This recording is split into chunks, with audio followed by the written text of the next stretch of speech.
Hello, class, and welcome to Chapter 4 this week of Introduction to Business, Business 110. Hope you're having a good week, or you had a good week, depending upon when you're watching and viewing this video.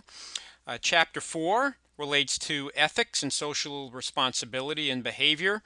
And what we'll do is spend a little bit of time, hopefully less than an hour. I have gotten some comments from you folks that the videos might be a little bit long, so I'll try to curb that a little bit here, but I like to talk, so no promises. We'll go through chapter 4, and then at the end we'll kind of recap what you have to do during this week to finish up all of your requirements for this online class. Again, hopefully you're having a good experience so far. If you ever do have any issues, concerns, questions, regardless of what they relate to, please never hesitate to contact me using my email address. All right, so let's get started with Chapter 4. As I mentioned earlier, this relates to ethical behavior and socially responsible behavior. And as usual, we'll start off with our objectives for this week and for this chapter. We'll take a look at obeying the law as being the first step in behaving ethically. That almost seems like an obvious, since if you're not behaving the law, how could you possibly behave ethically? We'll take a little bit more in-depth look at that.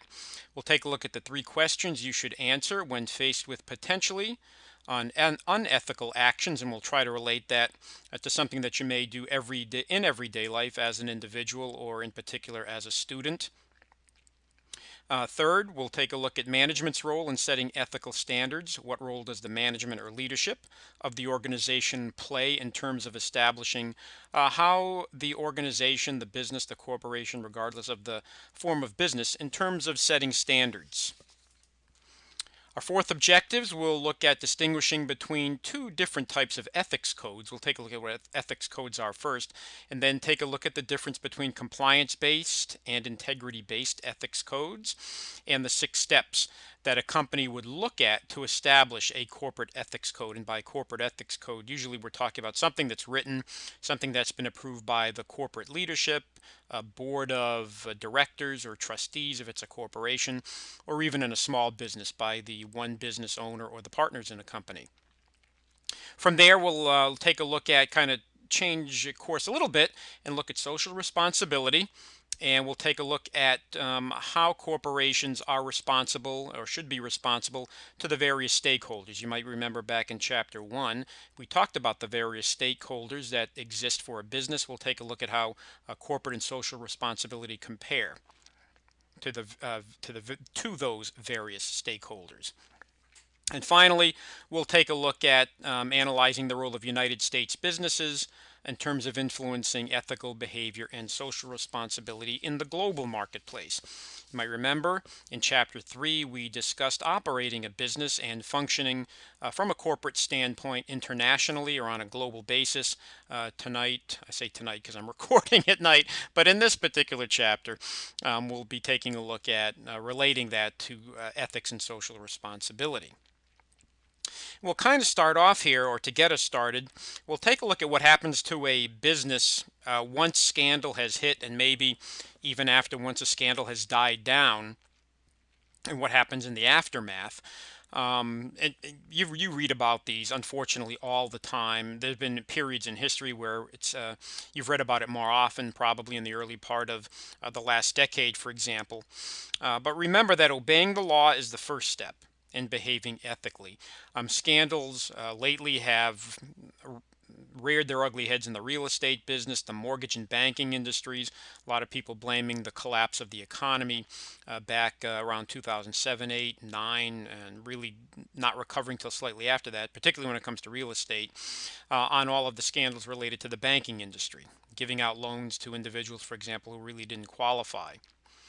We'll take a look at also, or after I should say, scandals, how do you restore trust in the system? Because one of the things about free market we want to keep in mind is that you depend upon customers. You're competing for customers amongst a variety of competitors, sometimes in the exact business that you're in, or others. And the restoration of customers' confidence in us usually relates to or customers want to see, and the public wants to see, people being punished. If you break the law, usually if people know that there's been a punishment that has occurred, they're more likely to become satisfied with the result. Make your accounting records more transparent. Again, sometimes that's a legal aspect. If you're a publicly held corporation, publicly traded corporation, then you must make your financial records transparent. If that's not the case, it's not a legal mandate or legislated, then one of the things you have to make sure of is you would never be afraid to share your accounting records because there's nothing to hide. And also consider what is ethical, not just what is legal. There's a lot of things that may not, if you conduct yourself that way or you do those things, may not be illegal, but the question is, are they really ethical? Just simple things like when we look at social responsibility, levels of pollution that you emit, there might be a legal level that's much, much lower than what you actually emit. But then you have the socially responsible or ethical dilemma of asking yourself, or as a business owner or as a leader, should we really be partaking in this particular practice? Because even though we're within the legal boundaries of polluting, we are outside of what might be the ethical boundaries because we are knowingly harming the economy or those people who live in our vicinity. Here are some specific cases that you might be familiar with. Some of them, or all three of these actually, were fairly high profile, especially Madoff and Enron. But just a little idea of what corruption can cost. And these are just three examples, as I said. You might remember Bernie Madoff. He's serving a 150-year term. You might remember, for running what's called a Ponzi scheme. We'll look more specifically at what a Ponzi scheme is in a little bit later. But it was a wealth management firm, and it was a huge Ponzi scheme where he, I'd say, bilked or cheated people out of millions and millions of dollars, hundreds of millions of dollars. Enron, Jeffrey Skilling, a CEO, a leader there, is serving a 24-year sentence for accounting fraud. The big Enron deal was the CEO's, I'm sorry, Kenneth Lay was actually the CEO. Jeffrey Skilling was part of the accounting there. Basically, what the leadership was doing was stealing money from the pension funds of the employees of Enron and spending it lavishly on things that had absolutely nothing to do with the business. Weddings for families that were very expensive, held on islands, and so on and so forth.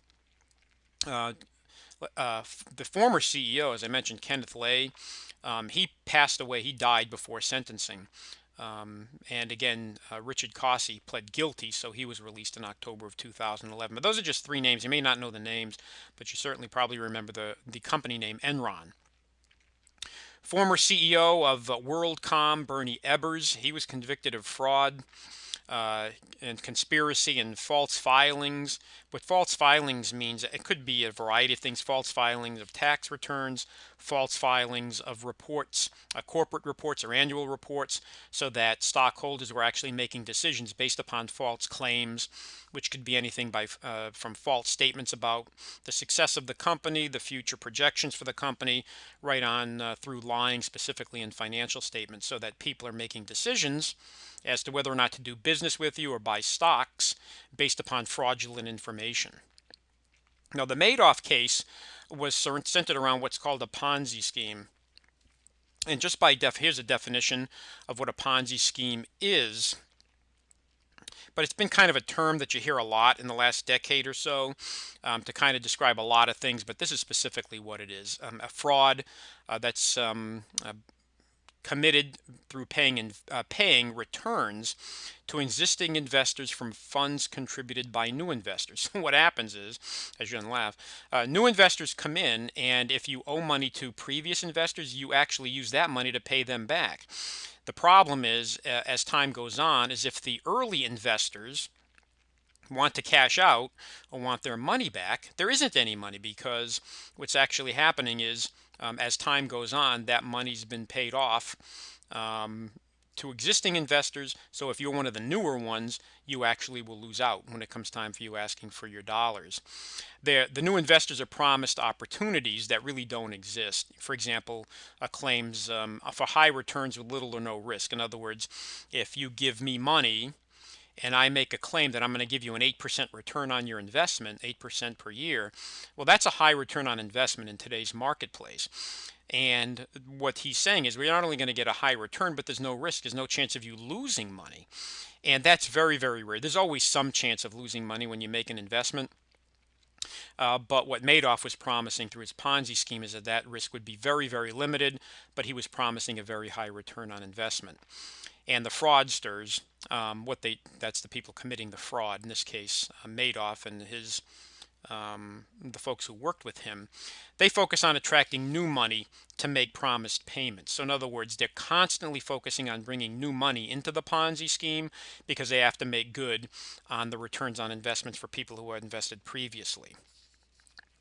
All right, let's take a little bit more specific. Now they have an idea of, and kind of a little bit of a history lesson there on recent history regarding some indiscretions regarding ethics. Let's take a look at what ethics is. Very simple definition. It's very short, but yet it's a very complicated one. Ethics are standards of moral behavior. They're behaviors that are accepted by society as right versus wrong. So really, when an individual or a company, a business, a corporation is considered to be ethical, what we usually say about them is they understand and they exhibit the ability to know the difference between right and wrong. So even as a person, if you understand the difference between right or wrong and you exhibit those kind of behaviors, we would consider you to be ethical.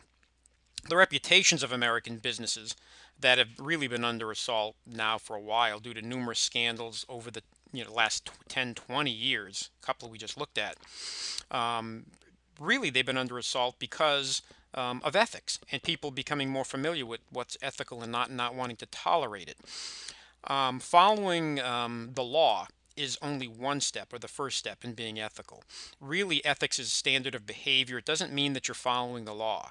As I mentioned earlier, it could be part of that, but it really means that you're following moral behavior, and how you determine that is that the behavior is accepted by society as what is right versus what is wrong. So you're, as an individual, you're not necessarily deciding what's right or wrong. It's society that is. That's why you have to be cognizant of your behavior and ensuring that you actually do know what society considers to be right or wrong. Well, let's just take a quick look now at trying to define or take a look at trying to distinguish between the basic moral values that drive moral behavior in terms of right and wrong. So as far as moral values, we see two simple columns here. Fortunately, the column of rights is bigger than the column that's wrong. But usually when we talk about values, integrity, respect for human life, self-control, honesty, courage, and self-sacrifice are associated with doing the right thing or being right. Usually associated with wrong are people who cheat, people who are cowards, and people who are cruel. And the experts usually say, or people that you work with who are right, say it's much, much more difficult to operate your business or to be an individual who conducts themselves morally right than morally wrong. And again, I'm not going to dwell on these particular definitions, but do realize that these basic moral values drive us as individuals in terms of our moral behavior. Now we're going to take a look at some examples of how ethics and ethical dilemmas that you may be confronted with. So keep in mind this slide or go back to it if you have to, either using the PDF version that I post in Blackboard or by reviewing this portion of the video. And we'll take a look at maybe some ethics or ethical dilemmas you might be faced with. Here we're going to concentrate, since we're all students in a class and I don't necessarily know what you do for business or personal life, we're going to take a look at something we're all doing right now, and that's being a student. Plagiarizing from internet, an example that's used here, believe it or not, and maybe you do believe it, is the most common form of cheating in schools today. Why do you think that's the case? Think about it. Why do you think that plagiarizing from internet in particular? When I was going to school, it was plagiarizing from an encyclopedia or other research documents. We didn't even have online capability to do research. I had to go to a library, do it the old-fashioned way, dig out the books from the stacks, go look at maybe some database that was rudimentary in paper or in using some other system. Microfiche, you probably don't even know what that is, but if you remember what microfiche is, little slides that you would put in a machine and take a look at that were copies of articles, research materials that had been published over many years. But think about why that's the case. Internet, can be you can get it practically anywhere as long as you pay for it or if you get free internet access from somewhere. Maybe that's why it's more prevalent or not. Who knows? I don't know, but think about that. Also, studies found a strong relationship between academic dishonesty and dishonesty at work. In other words, if you're cheating at school or you're being academically dishonest in your schoolwork, studies have found that that translates to people being dishonest at work. And that probably makes sense. And the problem is, the more you get away with it, as a teacher, we always say, oh, you're only cheating yourself if you cheat on your papers or you cheat on your work or you cheat on your tests or whatever. But the reality of it is, if you are an unethical person or you become an unethical person and you find the shortcuts are easier than taking the long way or the more complicated way to do things, it becomes too easy. So we want to keep that in mind, not necessarily for you as an individual, but as a person who goes into business on your own, as you become managers, as you become entrepreneurs, we want to keep that in mind, that sometimes your employees, or even your customers in some cases, but your employees are dishonest because of practices that are long become habits on their part. When you're facing an ethical dilemma, you should probably ask yourself these three questions. In other words, if you're trying to determine, I'm about to do something, I think there might be an issue with it ethically. How do I know it's ethical or not? These three questions should help you to decide. Is it legal? Is it balanced? And how will it make me feel about myself if I do indeed conduct myself in that manner? Usually, if you can answer these three things confidently, you'll make a good, solid determination. So, I'd like you to do is think about an ethical dilemma that you've been faced with, or that you may have been faced with, or you might be faced with in the future, and apply these three questions and come to your conclusions. Now, I'm going to give you a story I tell in my accounting classes a lot of time because it happened in an accounting class, and it relates to back when I was in school. And I remember it was my very first accounting class, and back then it was called Principles of Accounting. You had Principles of Accounting 1, Principles of Accounting 2, then you went on to Intermediate, auditing and the other classes. But this was my very first accounting class. Never took an accounting class ever. Barely knew anything about accounting. Took the class, and we only had a midterm and a final back then. It was 50% each. 50% for the midterm, 50% for the final. And I remember, oh my gosh, we had an instructor who didn't cover any material in class, didn't write on the board, didn't do any problems or exercises in class, just sat at the corner of the desk, talked about whatever. I remember him talking about General Motors a lot for some reason. Maybe he worked there or he had a lot of connections there. But anyway, came time for the midterm exam. I remember I was sitting in the library, kind of in a corner, in one of the study carrels, and I was trying to practice problems, read, research, do whatever I could to possibly do well on this upcoming midterm exam that was worth 50% of my grade. And one of my friends from the class, he was more of an acquaintance, probably not a friend, came up to me. He said, "Wait," he said, "what are you doing?" He said, "Al, what the heck are you doing?" I said, well, he didn't say heck, but he said, "What are you doing?" I said, "I'm trying to study for this exam." I remember the instructor's name was Weaver.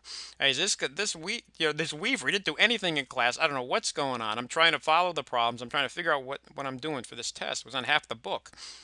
And he says to me, "You're crazy. Don't do that." He hands me this a stapled pack of papers. I said, "What's this?" He said, "This is the exam."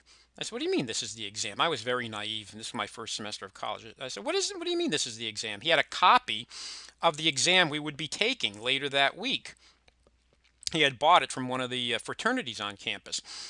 And I said, "You got to be kidding me." I said, "You bought that?" He said, "Yeah, I bought it for $10." He says, "Give me $5. I'll give you a copy of the exam." And I'm like, oh gosh, what do I do?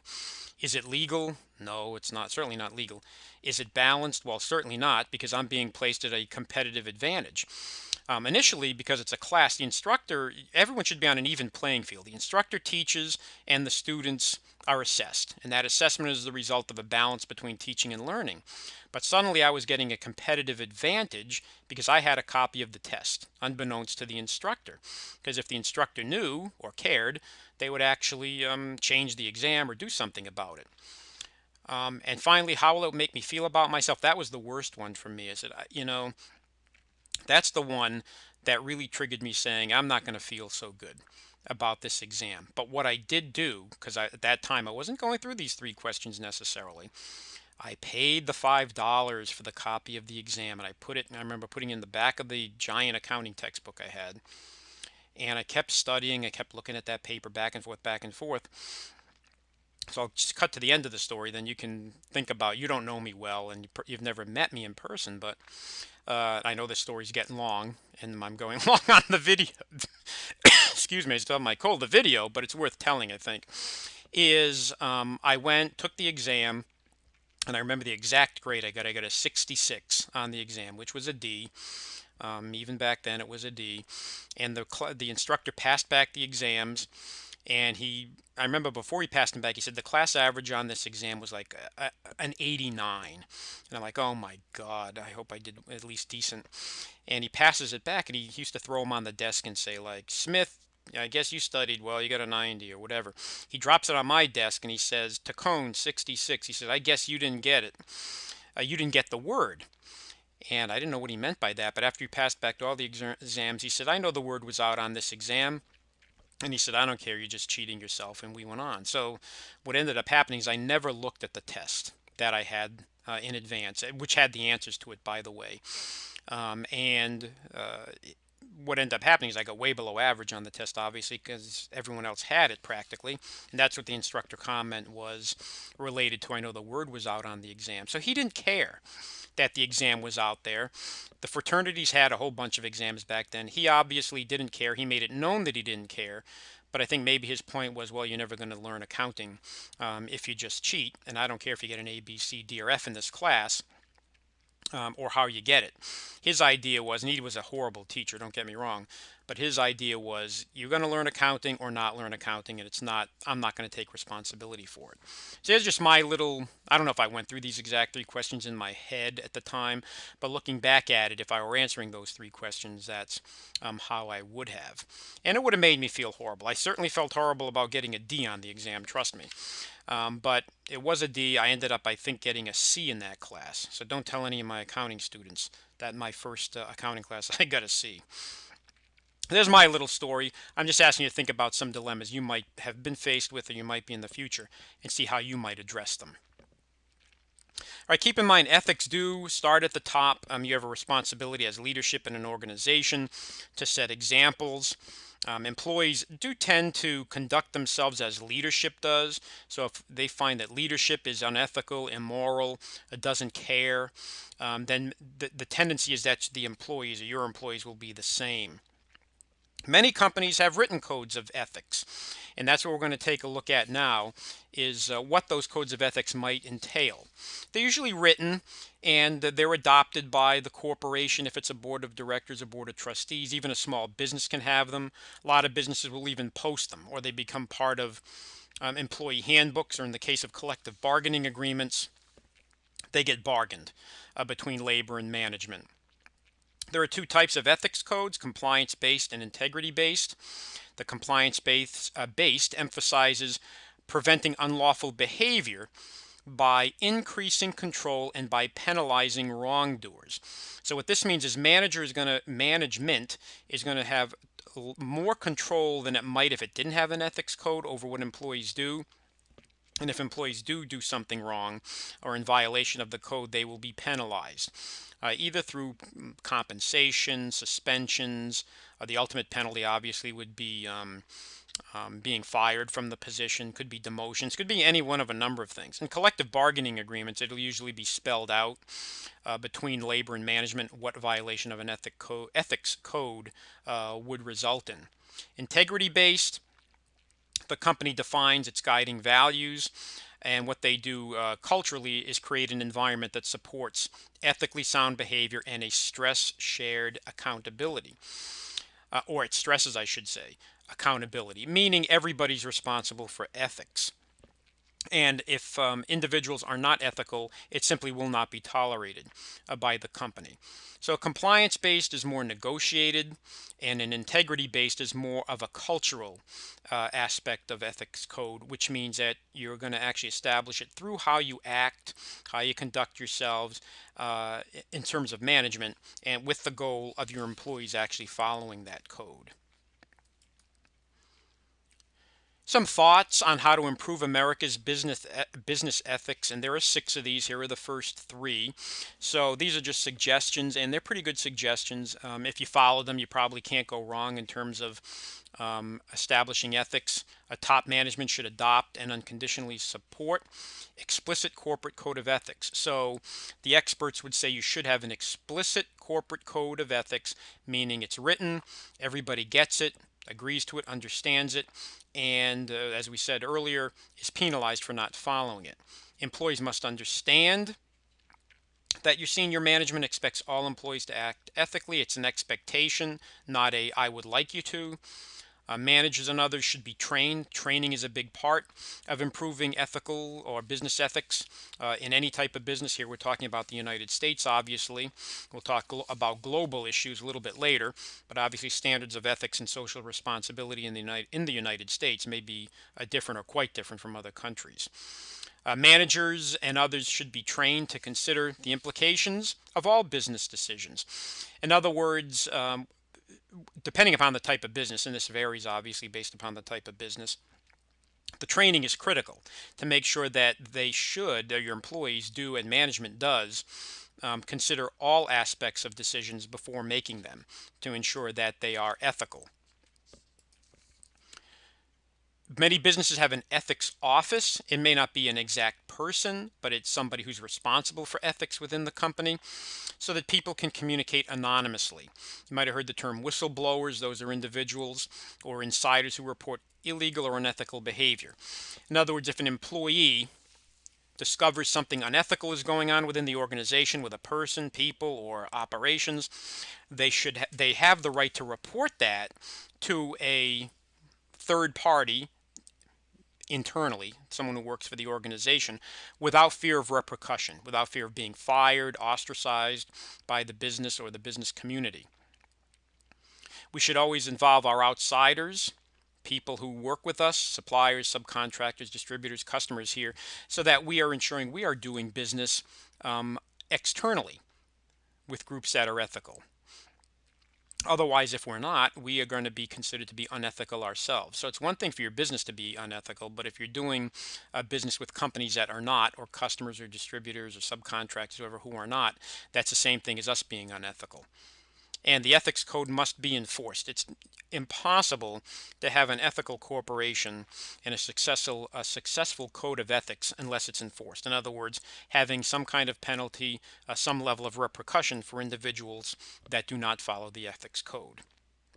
All right, let's take a look at 8 different suggested ways that there are to prevent unethical behavior. And these things should be known, should be written. And as you can see there is a source here.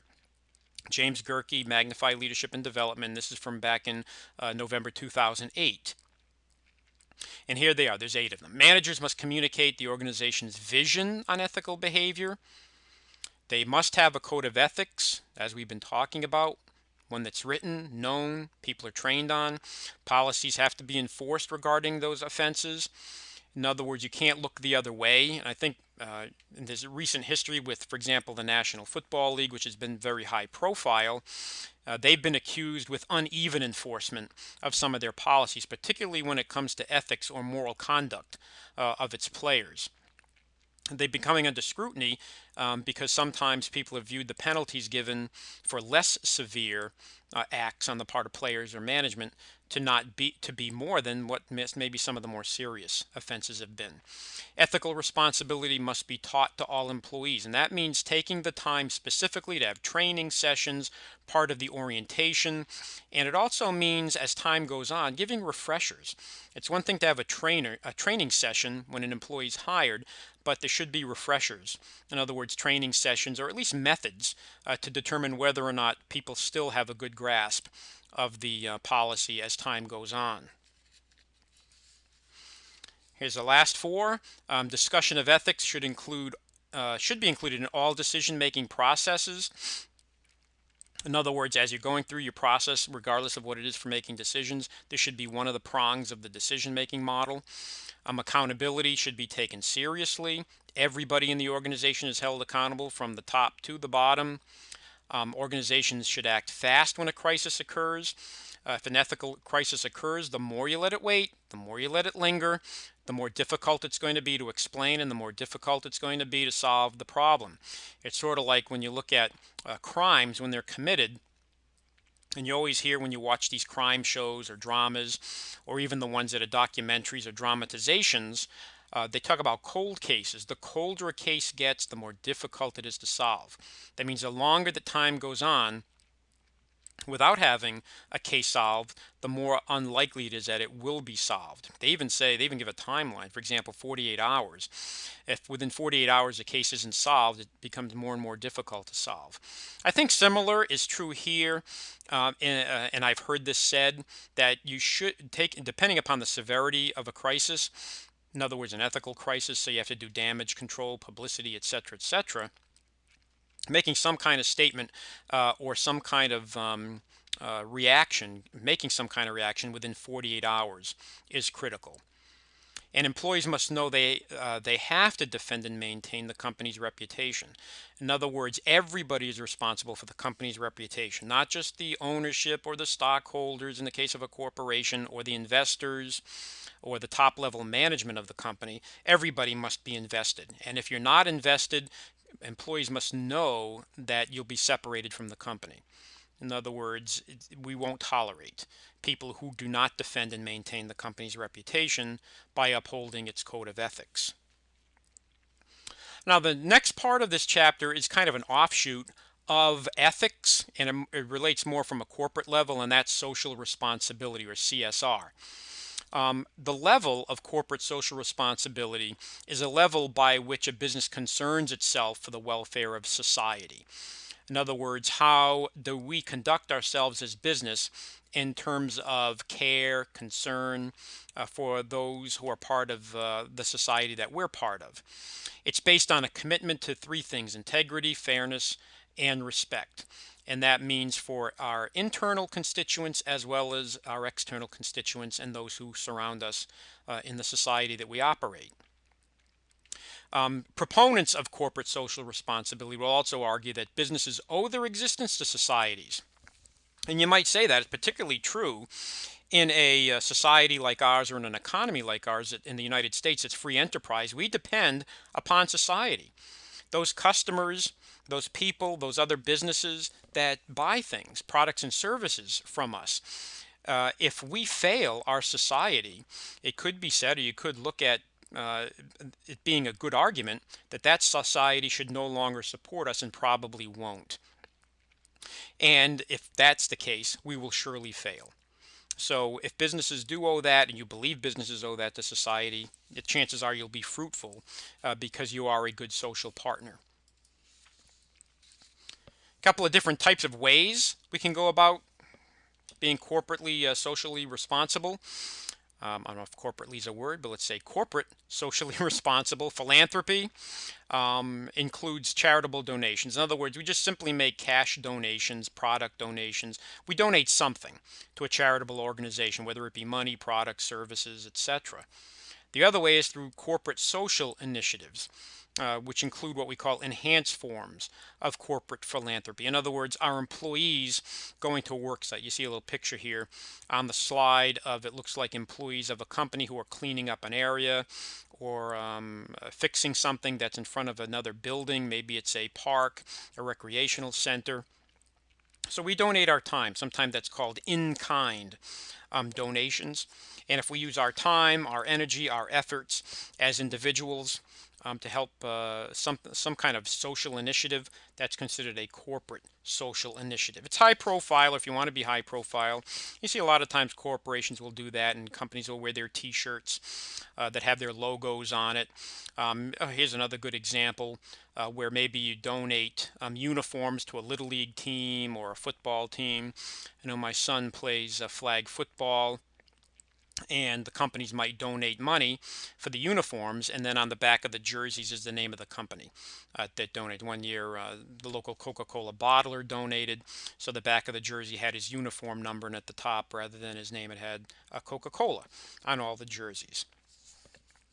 Those are some specific examples. They're not necessarily writing a check, but it's a company participating in socially responsible acts. Companies will have policies. Many companies do have social responsibility policies. Includes anything from hire. You could have a policy for hiring minority workers or making an effort to do that. A commitment to making safe products, a commitment to minimalizing pollution, using energy wisely, safe work environment, etc. Those are all things that a company can have as part of its kind of its creed, if you want to think of it that way, where anything that they do revolves around social responsibility. They have one or more of these elements as part of their business practice. And the policy would actually be a firm position that a company takes on social or political issues. This one's a little bit, could be a little bit more controversial. For example, if you take a firm position that's related to a particular political party, a Democrat, Republican, Tea Party, it really doesn't matter. What you're running the risk of is that you turn off the customers who are either active members or have beliefs in the opposite party that you're supporting on an issue. So that's a little bit more risky, but then again, if it's part of your corporate model and it's part of the customer demographic that you're after, then chances are it will be successful. But that's something that you'd probably want to research well in advance. Same thing with social issues, taking positions on abortion, gay marriage, etc., that are usually socially charged. You want to make sure that you're not offending anybody as far as your stakeholders or your customers. It's okay to take the position, but you want to make sure that you're not offensive to those people who you depend upon for the company's existence. So it takes very, very careful planning and research. Here's just an example of a method that would harm stockholders, one of your stakeholders. You probably heard of the term insider trading, where you use private company information to further your own fortunes. This is part of, at least, might remember the movie, if you've seen it, The Wolf of Wall Street. So where you take information, or a person takes information they've learned about the company and then goes ahead and gives that to shareholders or potential stockholders, and they use that to make decisions to actually buy stocks. Usually they give it to family, friends, or other people that they're going to make money from. And this will do financial damage to a company because your investors are cheated. In other words, if you have inside information and you're selling stocks to other people who don't, who have that insider information, they're going to be buying at a competitive advantage as compared to those people who already own stocks in your corporation. So they might be buying the stocks at a lot cheaper price, for example, but over time make just as much money or more as the people who currently own stocks that purchase those shares at a much higher cost. So anytime a competitive advantage is disrupted, you're going to have an issue of insider trading. And by the way, that's illegal. The Federal Trade Commission, the FTC, watches that, and if they find out about it, you have what happened in movies like The Wolf of Wall Street, or remember years ago, I think the movie was just called Wall Street. You had the famous line, greed is good. Eventually they get caught and things start to tumble. And that's why, because it's illegal. We also have responsibility to our employees as a stakeholder. These can be something as simple as job creation. I say simple, not simple, but it could be in the area of job creation, upward mobility, giving people the opportunity to get promotions within the organization, treating your employees with respect, competitive salaries and benefits that help your employees reach their goals. Employees may have goals, and sort of the American dream: owning a home, owning a vehicle, sending your children to school, being able to afford those things that are all part of the quality of life as defined by a person who lives in the United States. And of course, from the benefit ends, we'll talk later on in the course about things like Maslow's hierarchy of needs. But an employee who has benefits and can meet their most basic needs in life, the belief is that they are more productive. But from this standpoint, or at least what we're studying now, what we're talking about is doing the socially responsible thing, and that is ensuring that your employees are taken care of in these regards. And of course, we could look at what if your employees aren't satisfied? What if they're upset? There's just some statistics. Employee fraud is one of the largest issues for American business. It accounts for about 5% of annual revenues earned by businesses in the United States. And it's the cause of 30% of all business failures. So you can imagine if 50% of all new businesses fail, And the reason for those half of those businesses failing, 30% of them, the reasoning is because of employee fraud. That's quite shocking if you want to think about the numbers.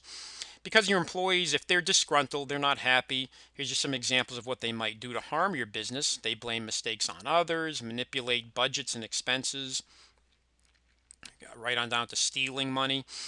They make commitments that they ignore, like they say they're going to complete a job or a task, and they just ignore it. They don't bother doing it, and they never intended to. Hoarding resources, which means they're basically just taking resources from within the company. You know, even stealing paper goods or supplies, office supplies could be in that category. And doing the bare minimum. In other words, your employees coming in, punching the clock at their start time, doing the bare minimum, and punching out at the end of the day without really giving a whole lot of effort. Environment is another one of our stakeholders. And these kind of efforts may increase your costs. In other words, to reduce pollution, for example, is costly. However, in the long run, what you might say is, okay, I'm going to reduce, or my goal in a business, or one of my tenets is to reduce pollution. It's going to cost me money, but maybe in the long run, it's going to increase my customer base because they're satisfied with the fact that I'm responsible to the environment.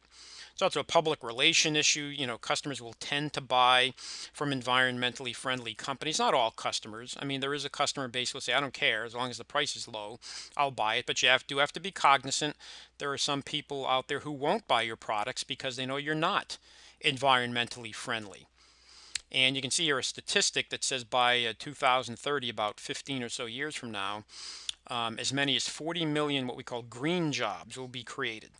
Jobs that are strictly related to ensuring that companies are what we call green or environmentally friendly.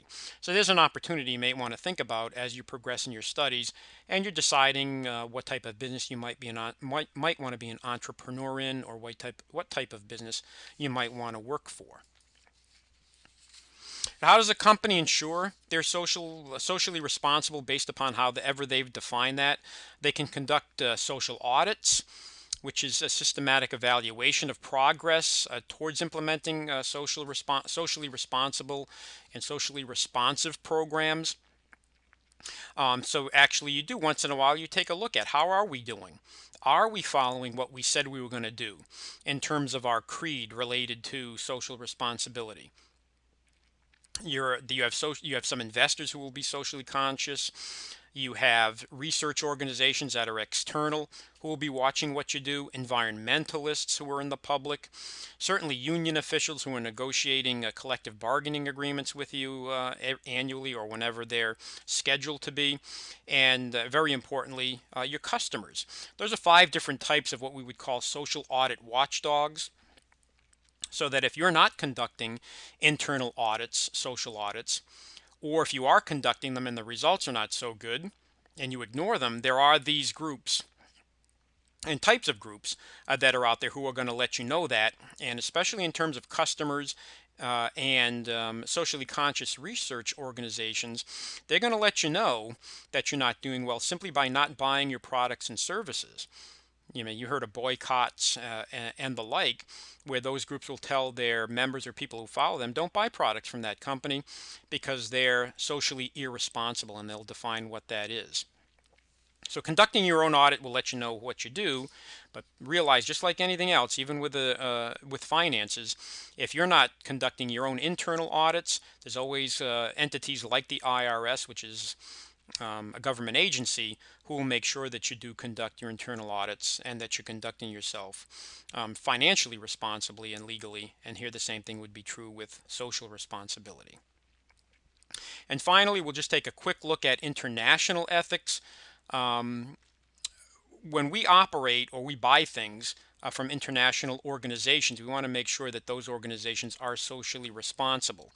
You might have heard of stories where companies have gotten harmed, U.S. companies have gotten harmed because they find out overseas that products are being made by companies that are not employee friendly, or mistreat their employees, or use child labor, and so on. Uh, and then that U.S. company gets attached to that negative connotation, or that negative socially responsible or ethical act. And the bottom line is earning that profit, generating that revenue. And if customers are turned off by the fact that you're even doing business with companies that are not socially responsible, even if it's okay in that country, if child labor is okay in a foreign country, but you're conducting it as a U.S. company by operating in that foreign country, that's not acceptable in the U.S., and we have laws against that in the U.S. So just because it's okay there doesn't mean it's going to fly here from an ethics standpoint with your customers or the other stakeholders that we talked about. In the 70s, the Foreign Corrupt Practices Act made it a criminal act for paying foreign businesses or government leaders in order to get businesses. In other words, you can't pay off the foreign businesses or those government leaders to get business. For example, if a communist country operates a particular form of business, to pay off that government in order to get that business is considered illegal in the United States. And finally, partners in the Organization of American States signed the Inter-American Convention Act Against Corruption, which basically is a pact between those organizations that belong to say we are not going to conduct ourselves unethically, internally or internationally. All right, well, that wraps up chapter 4. I hope, I don't know the time because I'm not clocking this. Hopefully it's a little shorter because some of you have said that the videos are a little bit long, so I'm trying my best to get it down, but I want to make sure I have my time with you, even if it is by video each week. All right, so there's chapter 4. As usual, you know your work is due. Your requirements are due by 11 p.m. on Saturday, as it is every Saturday. You want to read your chapter. Obviously, you've already viewed this video.